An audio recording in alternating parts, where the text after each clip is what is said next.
नमस्कार, स्वराज राजस्थान देख रहे हैं आप। मैं हूं आपके साथ रितिका शर्मा। आइए इस बुलेटिन की शुरुआत करते हैं हेडलाइंस के साथ। मुख्यमंत्री गहलोत से मिले महाराष्ट्र कांग्रेस के अध्यक्ष बाला साहेब थोराट। मुलाकात को बताया शिष्टाचार भेंट। उद्धव सरकार में मंत्री हैं थोराट। कांग्रेस का फीडबैक कार्यक्रम स्थगित। दिल्ली लौटे प्रदेश प्रभारी अजय माकन। 7 दिन के राजकीय शोक की वजह से रद्द हुआ प्रोग्राम। ऑक्सीजन लाइन बिछाने में आरयूएचएस ने दिखाई उदासीनता। सरकार ने फंड को एसएमएस मेडिकल कॉलेज को किया ट्रांसफर। वहीं स्वास्थ्य मंत्री ने कहा कोरोना पीड़ित की जान बचाना सर्वोच्च प्राथमिकता। राजस्थान के 9 जिलों के 19 सेंटरों पर जेईई मेंस एग्जाम। 45,000 परीक्षार्थियों ने लिया हिस्सा। सेंटर पर सोशल डिस्टेंसिंग और मास्क का रखा गया खासा ध्यान। और पंचतत्व में विलीन हुए पूर्व राष्ट्रपति प्रणब मुखर्जी। शोक में बंद रहा राजस्थान। 7 दिनों का राजकीय शोक।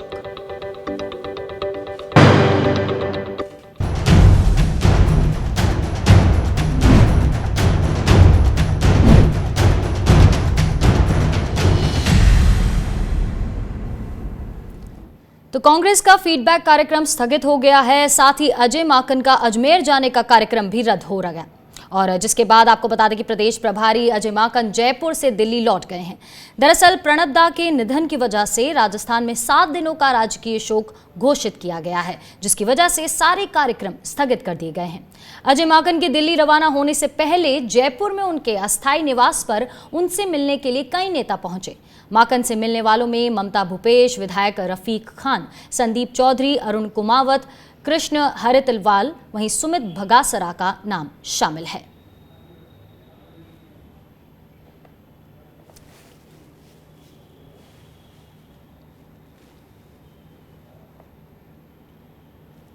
और वहीं आपको बताते कि इससे पहले सोमवार को अजय माकन ने करीब 46 कांग्रेसी नेताओं से 1-to-1 बातचीत की थी। हालांकि इस दौरान गुटबाजी भी नजर आई। माकन से मिलने पहुंचे पायलट समर्थक विधायक हेमाराम और दीपेंद्र सिंह शेखावत ने माकन से अकेले में मिलने की शर्त रख दी, जिसके बाद माकन के साथ मौजूद सह प्रभारी विवेक बंसल और प्रदेश अध्यक्ष गोविंद सिंह डोटासरा को वहां से उठकर जाना पड़ा। इसके बाद दोनों विधायकों ने माकन के सामने अपनी बात रखी।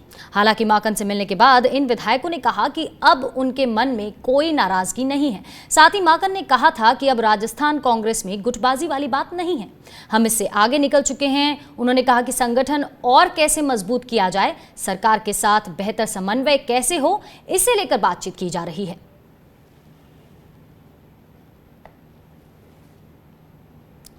तो राजस्थान कांग्रेस में सियासी हलचल अभी भी देखने को मिल रही है। आपको बता दें कि फीडबैक कार्यक्रम कांग्रेस पार्टी का स्थगित हो गया है राजकीय शोक के चलते। इस पर और बातचीत और चर्चा के लिए हमारे साथ जयपुर से हमारे रेजिडेंट एडिटर संजय बोरा जी जुड़ चुके हैं। तो संजय जी, राजकीय शोक के चलते कांग्रेस का ये फीडबैक कार्यक्रम स्थगित हो गया। जिस तरह से पिछले महीनों में हमने मनभेद देखा, मतभेद देखा, और कल भी ये देखने को मिला कि पायलट गुट के विधायक या नेता अलग से अकेले में मिलना चाह रहे थे अजय माकन से, तो क्या ये समझा जाए कि ये जो प्रेशर है जो अभी भी पार्टी के अंदर, उसको शांत या उसको रिलीज करने के लिए कितना अहम था ये फीडबैक प्रोग्राम जो अब स्थगित हो गया है? देखिए, इस फीडबैक कार्यक्रम की कई वजह थी। पहला ये कि कार्यकर्ताओं से और जो नेता हैं उनसे बात की जाए, ताकि उनको ये लगे कि पार्टी के अंदर जो कुछ भी हो रहा है उसमें उनकी भी से है, उनसे भी राय मशवरा किया जाता है। केवल चुनाव के वक्त उनको याद नहीं किया जाता है, तो उनको भी लगे कि उनकी अहमियत है। एक वजह तो ये थी। दूसरा, माकन ये जानना चाहते थे कि क्या संगठन में स्थिति है, क्या अलग अलग जिलों में स्थिति है, कौन किसको कहाँ से कितना उनको देखना है कि कहाँ से प्रतिनिधित्व दिया जा सकता है, किस किस जगह पर लोगों ने अपने दावे रखे होंगे उनके सामने। कोई संगठन में जाना चाहता होगा, अगर विधायक है तो वो मंत्री या कुछ और पद लेना चाहता होगा। तो इन सब चीज़ों को वो जानना चाह रहे थे और वो समझना भी चाह रहे थे कि आखिर पता लगता है कि कौन किस गुट से संबंधित है, किसकी क्या मुश्किलें हैं, क्या किसी की नाराज़गी है। तो इन सब बातों को लेकर के उनका मिलना ज़रूरी था। और नया नया जब प्रभारी बनता है तो उसको ज़मीनी स्तर की जो जानकारी होती है वो ज़रूरी होती है। इसीलिए ये दौरा, इसका प्रारंभिक लक्ष्य तो ये था। बाकी के जो चीजें हैं बाद में कि किसको मंत्रिमंडल में लिया जाए या उन नामों पे चर्चा हो, वो सब बात की बात है। तो कहीं ना कहीं ये जो राजनीतिक नियुक्ति व संगठन में भागीदारी की मांग है, उसको लेकर भी ये जो फीडबैक प्रोग्राम है या बायोडेटा जिस तरह से नेता अपने हाथों में लेकर आए थे उनसे मिलने के लिए, उस लिहाज से भी ये अहम था। बिल्कुल, उस लिहाज से भी अहम था क्योंकि असली तो यही हो रहा है। आखिर नाराजगी सचिन पायलट गुट की क्या थी कि उनको पूरा प्रतिनिधित्व, उनको पूरा सम्मान नहीं मिल रहा है। तो अब चूंकि मंत्रिमंडल विस्तार की बहुत समय से मांग की जा रही थी, राजनीतिक नियुक्तियों की बात की जा रही थी, कुछ राजनीतिक नियुक्तियां की गई नगर पालिकाओं वगैरह में, लेकिन उनका कार्यकाल 31 अगस्त को खत्म हो रहा है, तो महीना 1.5 महीने के लिए बनाया, इसको लेकर नाराजगी थी। तो इसलिए ये तो जरूरी, ये बात तो है ही कि राजनीतिक नियुक्तियां चाहे वो संगठन में हो चाहे वो सरकार में हो, उसको लेकर के भी लोगों के अपने दावे जो हैं वो सब होने थे। और अब चूंकि जगह खाली हो गई है, 3 मंत्री हटे हैं मंत्रिमंडल से, तो 10 स्थान खाली हैं, संसदीय सचिव बनाए जा सकते हैं, बोर्ड और कॉर्पोरेशंस हैं। तो ये इन सब चीजों के लिए लोगों को ने दावे किए, क्योंकि जो जिस वजह, जैसे विधायक है तो उसने मंत्री पद के लिए किया होगा, कोई दूसरे लोग हैं तो उन्होंने आयोग या कमीशन के लिए अपना दावा किया होगा।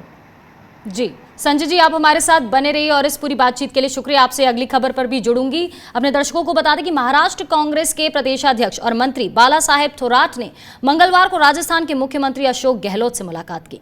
जयपुर आए बाला साहेब थोराट राजस्थान के सीएम अशोक गहलोत से मिलने उनके आवास पर पहुंचे। सीएम से मिलने के बाद बाला साहेब थोराट ने इस मुलाकात को शिष्टाचार भेंट बताया। हमारे रेजिडेंट एडिटर संजय बोरा जी हमारे साथ जुड़े हुए हैं। संजय जी, सबसे पहले तो इस शिष्टाचार भेंट के मायने जानना चाहूंगी आपसे कि इस कोरोना काल में भी इतनी जरूरी थी ये भेंट होना, और कौन से ऐसे मुद्दे हो सकते हैं जो इस भेंट के दौरान चर्चा में उठे होंगे। दरअसल देखिए, मुझे ये नहीं पता कि बाला साहब थोराट एक्चुअली उनका जयपुर आने की वजह क्या थी इस कोरोना काल में, जैसा कि आपने कहा। लेकिन जब वो यहाँ पर आए हैं तो ये स्वाभाविक है कि अशोक गहलोत जो कि राज्य के मुख्यमंत्री हैं और पार्टी के एक वरिष्ठ नेता हैं, एआईसीसी के जनरल सेक्रेटरी ऑर्गेनाइजेशन रहे हैं, तो इस नाते मुलाकात होना, और जब मुलाकात होती है तो उसमें हर चीज़ पे चर्चा होती है जो पार्टी के भीतर इन दिनों चल रहा है, चाहे वो केंद्रीय स्तर पर हो या उनके अपने अपने राज्यों में। क्योंकि महाराष्ट्र में भी जो है वो कई गुट हैं कांग्रेस नेताओं के भीतर, पृथ्वीराज चव्हाण है, अशोक चव्हाण है, सुशील कुमार शिंदे हैं, तो वहाँ पे भी इस तरह के कई मतभेद हुए हैं। तो ये सारी चर्चाएं जब आपस में दो लोग मिलते हैं तो होती है। और सबसे बड़ी बात इस वक्त जो अलग अलग राज्यों के जब नेता मिलते हैं कांग्रेस के, तो उनके सामने एक बड़ी चीज़ ये है कि इस समय जो केंद्रीय स्तर पर चल रहा है, जो जैसा 23 नेताओं ने पत्र लिखा, उसमें महाराष्ट्र के एक प्रमुख नेता पृथ्वीराज चव्हाण और मिलिंद देवड़ा भी वहाँ पे शामिल हैं। तो इन सब बातों पर चर्चा होती है कि कैसे इसको दिया जाए, और वरिष्ठ है तो उनसे कुछ ज्ञान भी लिया जाए और उसको अपने राजनीति में आगे काम में लिया जाए। जी शुक्रिया संजय जी तमाम जानकारी और बातचीत के लिए। बढ़ते हैं आगे। पूरे देश में जेईई मेंस की परीक्षा का आयोजन किया गया, जिसमें बड़ी संख्या में परीक्षार्थियों ने हिस्सा लिया। राजस्थान की बात करें तो 33 जिलों में से केवल 9 जिलों में ही जेईई मेंस के 19 सेंटर बनाए पर परीक्षा का आयोजन किया गया, जिनमें करीब 45,000 स्टूडेंट्स ने एग्जाम दिए हैं। ऐसे में जेईई मेंस एग्जाम्स के लिए 24 जिलों के स्टूडेंट्स को दूसरे शहरों में सफर करना पड़ा। वहीं आपको बता दें कि कई छात्रों को तो 250 से 300 किलोमीटर दूर सफर तय करना पड़ा। हालांकि परीक्षा केंद्रों पर सैनिटाइजेशन का पूरा ख्याल रखा गया, साथ ही सोशल डिस्टेंसिंग का भी पालन कराया गया। पहले छात्रों की थर्मल स्क्रीनिंग की गई और इसके बाद उनके डॉक्यूमेंट्स चेक करने के बाद हैंड सैनिटाइज करवाए गए।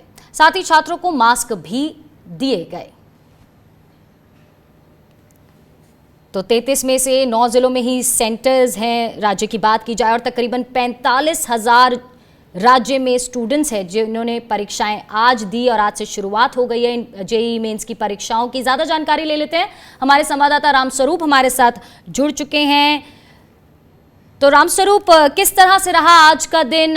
एग्जाम सेंटर्स पे किस तरह की तैयारी थी? बच्चों को किस तरह से, क्या स्मूथली ये एग्जाम किया गया और बच्चों को किस तरह की चुनौतियां आज फेस करनी पड़ी पहले दिन?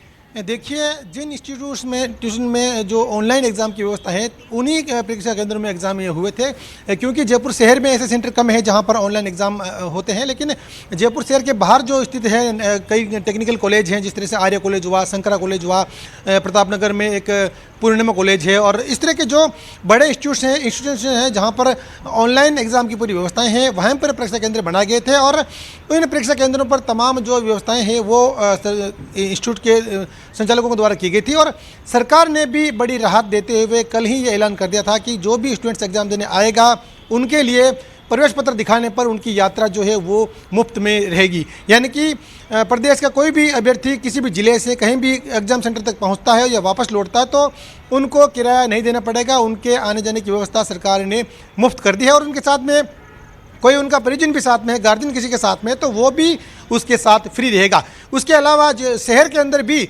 जो शहरी क्षेत्र की जो नगरीय परिवहन की बसें होती है, उन बसों में भी सभी अभ्यर्थियों को और उनके गार्जियंस को फ्री सफ़र का तोहफा दिया है। और जिस तरह से आज पहला दिन था और बाकी दिन भी एग्ज़ाम होने हैं, तो तमाम दिन की जो ये व्यवस्थाएं हैं ये लागू रहेगी। और उसके अलावा जितने भी होटल्स हैं, रेस्टोरेंट्स हैं, उनको भी खोलने की इजाज़त दे दी गई है।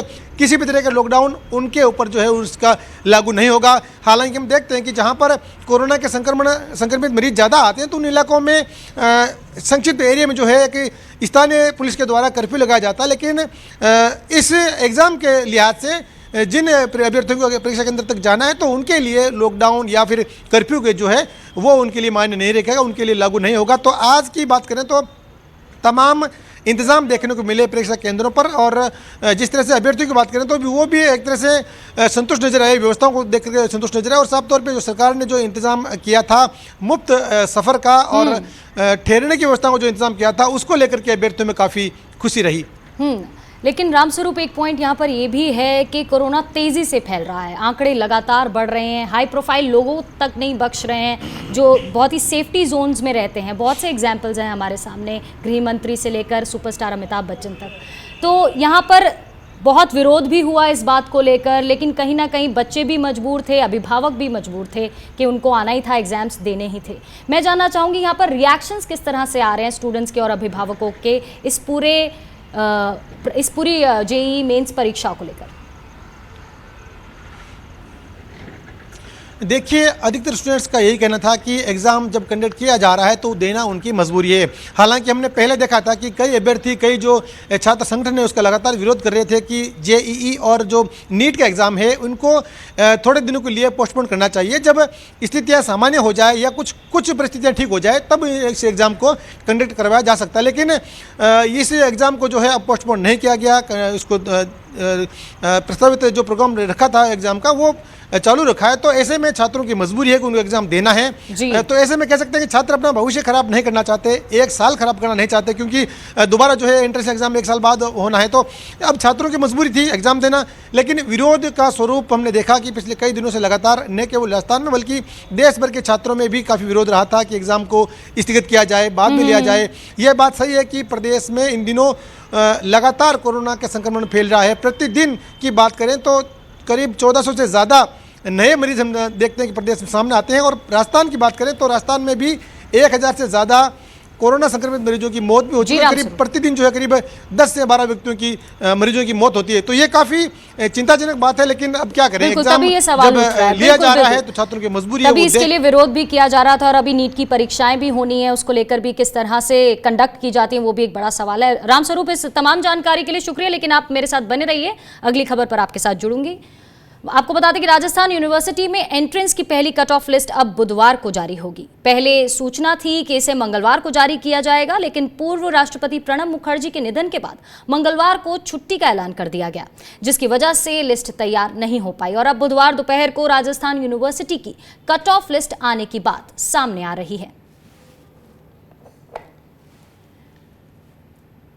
अपने संवाददाता रामस्वरूप के पास लौटती हूँ। रामस्वरूप, राजस्थान यूनिवर्सिटी की बात की जाए तो कट ऑफ लिस्ट आज आनी थी, लेकिन राजकीय शोक के चलते उसे भी टाल दिया गया है। तो क्या ये लिस्ट कल आउट हो जाएगी, क्या जानकारी?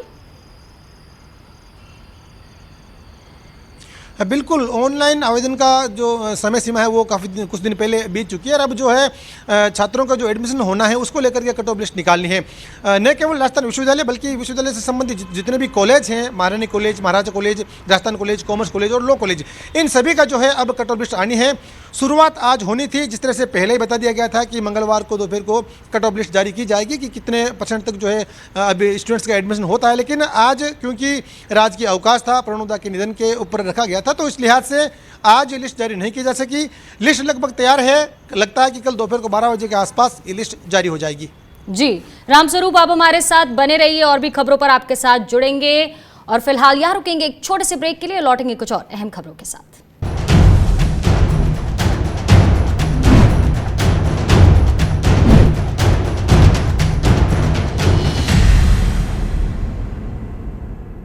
LPU's infrastructure is one of the largest in the country, from huge academic blocks to industry-sponsored labs, dedicated research blocks to a 6-story library, India's largest auditorium, everything is right in the campus. Think big, lovely professional university.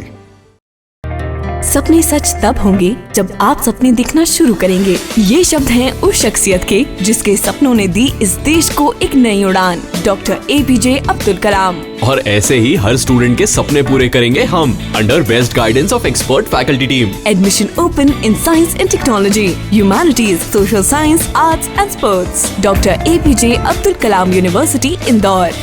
For the details, contact 1800-300-2672. Stream कोई भी हो, best career option के लिए है Bhabha university. Best faculty, world class infrastructure, scholarships, hitech labs, 27 acre of lush green campus, hostel facility, admissions open for engineering, pharmacy, dental, computer application, management and agriculture. Bhabha university at Hoshangabad road, Bhopal. Call 9165025500।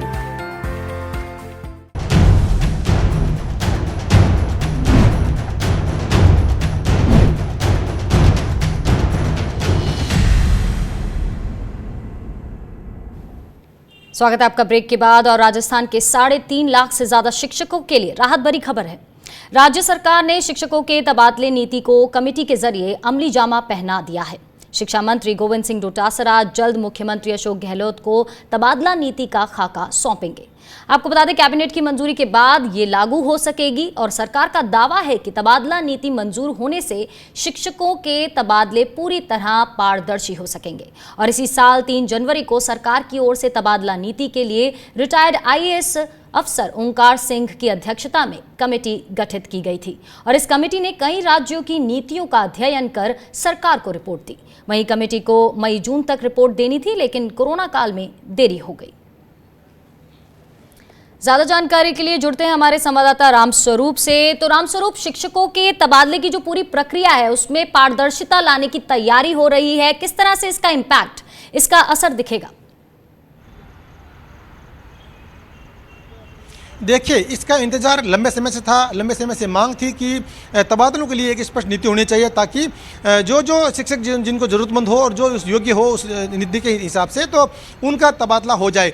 लेकिन हम देखते हैं कि पूर्व में जब तबादला नीति नहीं थी तो कई अध्यापक ऐसे होते हैं जो अपने गृह जिले से करीब 400 से 500 किलोमीटर दूर वहाँ पर तैनात रहते हैं, सालों तक वहीं नौकरी करते हैं, जिनकी अप्रोच होती है, राजनीतिक पहुँच होती है, उनका ट्रांसफ़र हो जाता है। लेकिन बाकी जो वास्तव में जो हकदार होते हैं उनका ट्रांसफ़र नहीं हो पाता है। बहुत टीचर ऐसे होते हैं जो डेपुटेशन पे लग जाते हैं राजनीतिक पहुंच के चलते, लेकिन वो दूर अपने जो जहां उनकी ड्यूटी होनी चाहिए होती है वहां वो नहीं जाते हैं। लेकिन अब जब तबादला सूची के तबादला का एक नीति बनी तैयार हो जाएगी, जब उसको मूर्त रूप दे दिया जाएगा कैबिनेट की बैठक के बाद में, तब ये बिल्कुल साफ हो जाएगा, पूरी तरह से पारदर्शिता आ जाएगी। बाकायदा इसमें जो भी शिक्षक होंगे वो ऑनलाइन आवेदन करेंगे, जो उसमें नियम बने हुए हैं, जो प्रोटोकॉल तय किए जाएंगे वो उसके हिसाब से उनका ट्रांसफर होता रहेगा। तो शिक्षकों के लिए ये एक बहुत बड़ी राहत भरी खबर है, जो सामान्य शिक्षक हैं जिनकी कोई राजनीतिक अप्रोच नहीं है। लेकिन हम कह सकते हैं कि इतने दिनों तक जो होता रहा था वो हमेशा राजनीतिक अप्रोच के लिहाज से होता रहता था, लेकिन अब बिना किसी अप्रोच के जो भी शिक्षक जरूरतमंद होंगे, जो किसी और कारणवश जो बहुत दूर हैं अपने गृह क्षेत्र से, गृह जिले से, तो उनको अब जो है बहुत बड़ा फायदा मिलने वाला है। लाखों की तादाद में शिक्षक हैं जो हर बार बहुत इंतजार करते हैं कि तबादला सूची आए, उनका नाम आए, क्योंकि बहुत लोगों को तकलीफ होती है, पारिवारिक तकलीफ होती है, किसी को कोई और तकलीफ होती है, तो उनसे अब कह सकते हैं कि एक बड़ी राहत मिलने वाली है। बिल्कुल बिल्कुल, शुक्रिया रामस्वरूप तमाम जानकारी हम तक पहुँचाने के लिए। बढ़ते आगे, राजस्थान में कई बार शिक्षा नीति बनी लेकिन लागू नहीं हुई। 1994 में पूर्व शिक्षा सचिव की अध्यक्षता में कमेटी बनी और इस समिति ने प्रारूप बना दिया। रिपोर्ट लागू नहीं हो सकी और साल 1997-98 में नीति लाने को कवायद हुई, लेकिन बात आगे नहीं बढ़ी। वहीं 2005 में शिक्षकों के तबादलों में राहत देने के लिए दिशा निर्देश जारी हुए, नीति नहीं बनी। 2015 से 2018 तक तबादलों के लिए मंत्रिमंडलीय समिति के साथ कमेटी बनाई गई, लेकिन प्रारूप लागू नहीं हो सका और इसी के चलते राजस्थान के शिक्षकों को बड़ी राहत। यहां शिक्षकों के तबादले की जो पूरी प्रक्रिया है उसमें पारदर्शिता लाने की शुरुआत हो चुकी है। बढ़ते आगे, राजस्थान के सीएम अशोक गहलोत बार बार कह रहे हैं कि कोरोना से लड़ने के लिए अस्पतालों में ऑक्सीजन की कमी नहीं आनी चाहिए, लेकिन मुख्यमंत्री की इस मंशा को लेकर जयपुर का राजस्थान स्वास्थ्य विज्ञान विश्वविद्यालय गंभीर नहीं हुआ। यहां ऑक्सीजन लाइन बिछाने के लिए 1,31,00,000 का बजट आवंटित किया गया था, लेकिन इस बजट का 3 महीने तक कोई उपयोग नहीं किया गया और इस बजट को अब SMS मेडिकल कॉलेज को दे दिया गया है। कॉलेज प्रशासन सोमवार से अस्पताल में कोरोना मरीजों के लिए ऑक्सीजन लाइन बिछाने का काम शुरू करेगा। वहीं आपको बता दें कि मेडिकल के छात्र अब अपनी MBBS की पढ़ाई के दौरान सेशन में कोविड-19 महामारी के बारे में भी पढ़ेंगे। MBBS में 80 घंटे का नया कोर्स महामारी प्रबंधन जोड़ा गया है। इसमें छात्र बीमारी के इतिहास से लेकर इसके उपचार और इसके सामाजिक, कानूनी और दूसरे पहलुओं के बारे में भी अध्ययन करेंगे। आपको बता दें कि मेडिकल काउंसिल ऑफ इंडिया के बोर्ड ऑफ गवर्नर्स कोर्स में इसका नया चैप्टर जोड़ रहा है और कोरोना महामारी की वजह से पैदा हुए हालात के मद्देनजर ये कदम उठाया गया है।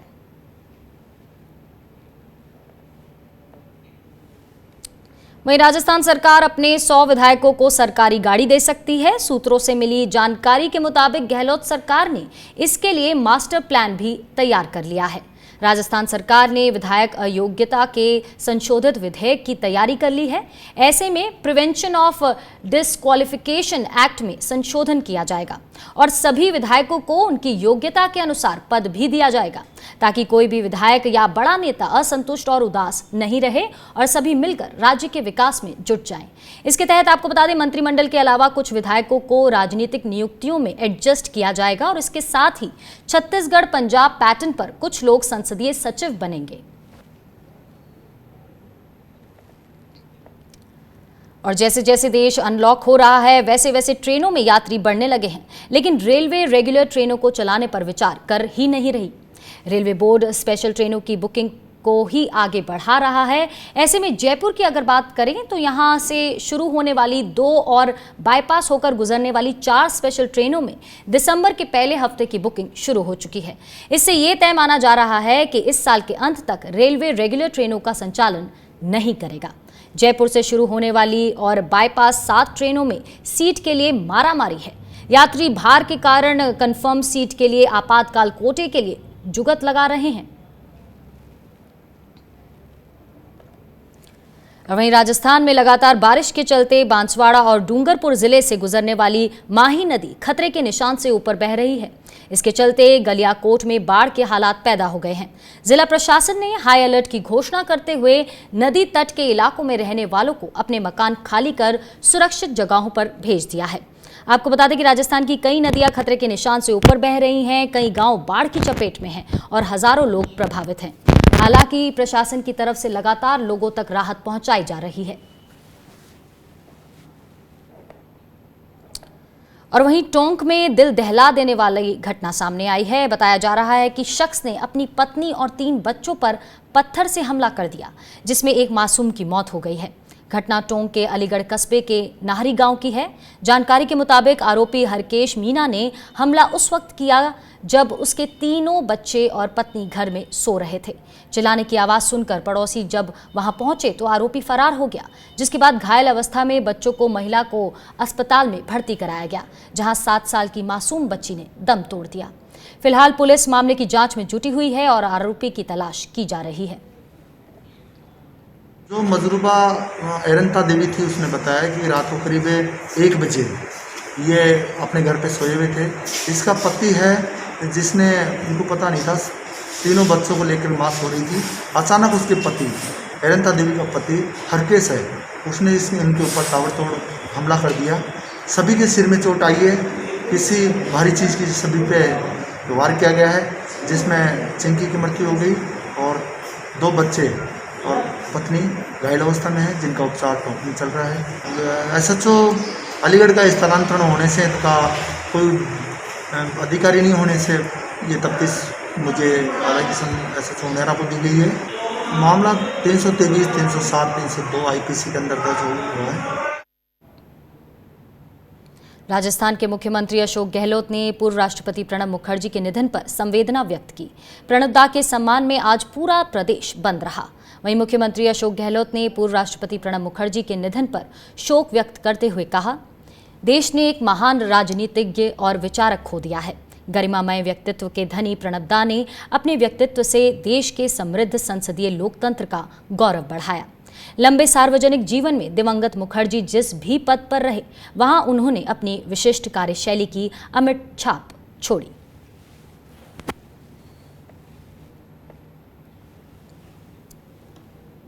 चलिए, स्वराज राजस्थान में आज इतना ही। आप बने रहिए स्वराज एक्सप्रेस के साथ। नमस्कार।